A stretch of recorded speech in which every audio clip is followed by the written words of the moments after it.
Hello friends, எல்லோரும் எப்படி இருக்கீங்க? நல்லா இருக்கீங்களா? இன்றைக்கி நம்ம முள்ளங்கியில் எப்படி புளிக்குழம்பு பண்ணலான்னு சொல்கிறேன். ஓகே, நல்லா ஒரு சட்டியில் கடலைப்பருப்பு, அரிசி, மிளகு, வெந்தயம், உளுந்து, கருவேப்பிலை, பட்டை மிளகா எல்லாத்தையும் என்ன பண்ணணும், நல்லா ஒரு வாணலியில் நல்லா வறுத்துக்கோங்க.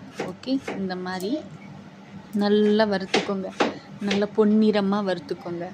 வறுத்துட்டு ஒரு பக்கம் வச்சுக்கோங்க. அதை மிக்சியில் போட்டு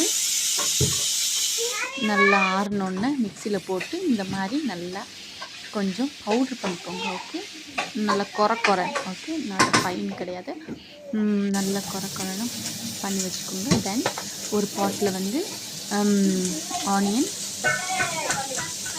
டர்மரிக் ஓகே, இதை போட்டு நல்லா வதக்கிட்டு இது கொஞ்சம் பொன்னிறமாக வந்த உடனே நம்ம அடுத்து என்ன சேர்க்கலாம். ஓகே, கொஞ்சம் நேரம் இது வதங்கினதுக்கப்புறம் முள்ளங்கி இருக்குல்ல, முள்ளங்கியை நம்ம சேர்த்துக்கிறோம். ஓகே, ஏற்கனவே பொடியாக கட் பண்ணி வச்சுருந்தேன். இங்கே பாருங்கள், அந்த முள்ளங்கியை நம்ம சேர்த்துருக்கேன். அதுக்கப்புறம் நம்ம மிக்சியில் அரைச்சி வச்சுருந்தோம்ல ஒரு பவுட்ரு, அதை நம்ம ஆட் பண்ணிட்டோம்.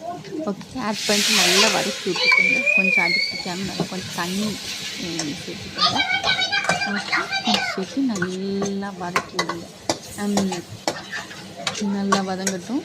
நல்லா திக்காகிட்டே இருக்கும். ஆஃப்டர் பவுட்ரு போட்டதுக்கப்புறம் கெட்டிங் நல்லா திக்காகிட்டே இருக்கும். ஓகேயா?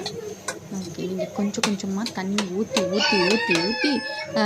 நல்லா வதக்கி ஓகே. இல்லைன்னா இது என்னென்னா புளி தண்ணி, கொரியாண்டர், டர்மரிக், அண்ட் தென் மல்லித்தூள், மிளகாத்தூள் எல்லாம் தக்காளி போட்டு அது பசஞ்சு வச்சுருந்தேன். அதையும் நீங்கள் ஆட் பண்ணிக்கோங்க. ஓகே, அது ஆட் பண்ணிட்டீங்களா? ஆட் பண்ணிவிட்டு நல்லா கிண்டி விட்டுக்கோங்க. கிண்டி விட்டு நல்லா கொஞ்சம் டேஸ்ட் பண்ணி பாருங்கள். ஓகே, டேஸ்ட் பண்ணி பாருங்கள். உப்பு இருக்கா இல்லையா, இல்லை எல்லாம் எப்படி இருக்குது அப்படின்ட்டு அதுக்கு ஏற்ற மாதிரி நீங்கள் உப்பை ஆட் பண்ணிக்கோங்க. இப்போ நான் சால்ட் ஆட் பண்ணிகிட்ருக்கேன். அதுக்கப்புறம் நல்லா ஸ்டர் பண்ணிக்கோங்க. ஸ்டர் பண்ணிவிட்டு ஆஃப்டர் ஒரு லிட்டு போட்டு மூடிடுங்க. Okay, let it cook. Okay, அதுக்கப்புறம் புளிலாம் நல்லா வற்றினதுக்கப்புறம் உங்களுக்கு இந்த மாதிரி திக்காயிரும். திக்கானோன்னு நீங்கள் சாப்பாட்டுக்கு போட்டு சாப்பிடுங்க. ஓகே, முள்ளங்கி புளிக்குழம்பு. Bye friends.